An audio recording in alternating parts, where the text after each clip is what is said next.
Great. So, I mean, the Teads acquisition we announced in August, and we still expect it to close in Q1 of this year, so hopefully in the next few weeks. We're very excited about what it can bring to the open internet. We believe it will sort of open an opportunity for advertisers to have a true, huge scale company that is focused on the open internet, focused on omni-channel between publishers, other platforms, and CTV, and offering a full funnel solution for advertisers to advertise from branding campaigns to consideration and to conversions. I think the great assets that the two companies bring together, Teads has really invented the space of outstream video. We've been a pioneer in native performance.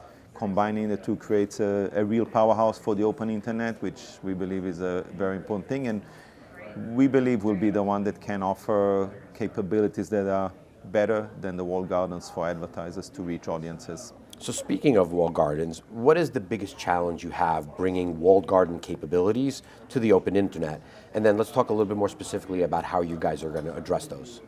Look, I think essentially the main one difference is that the walled gardens or the social networks, they do have logged in users where they have the login and they know them. So the open internet does not have that, but what we've done over the years is really invested a lot in contextual targeting, in predictive demographics, and many other things that can really still drive tremendous outcomes for advertisers despite that challenge.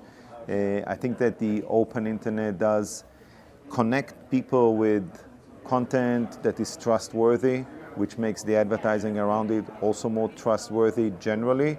And this is a unique aspect, and this is part of how we compete and deliver what we call elevated outcomes to advertisers on the open internet that we believe are on par or better than what the walled gardens can offer. So let's dig into that a little bit.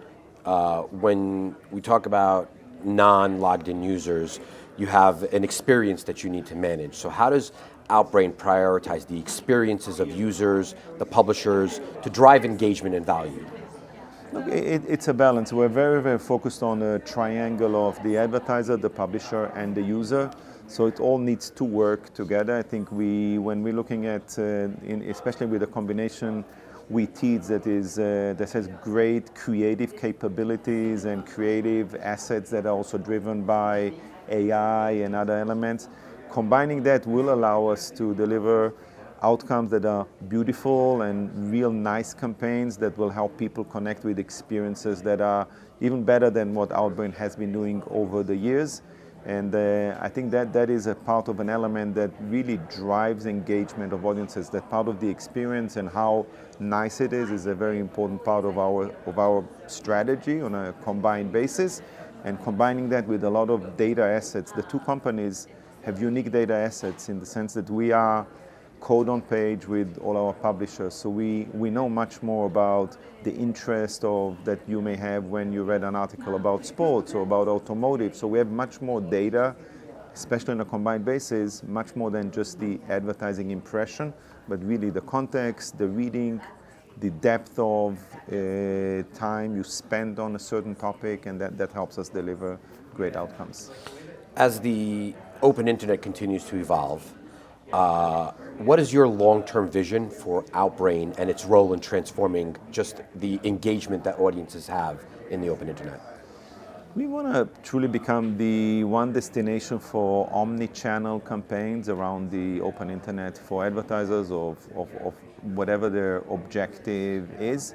And I think we are well on the way to do that. If you look on a combined basis with Teads, we'll be close to $2 billion, second to third largest company in that open internet ecosystem. I think the opportunity ahead of us is great on a combined basis. So if we can become that one-stop shop destination for advertisers on the open internet and expanding beyond publishers, games, CTV, potentially looking into other areas that are non-walled gardens, I think that would be a great achievement for us in the coming years.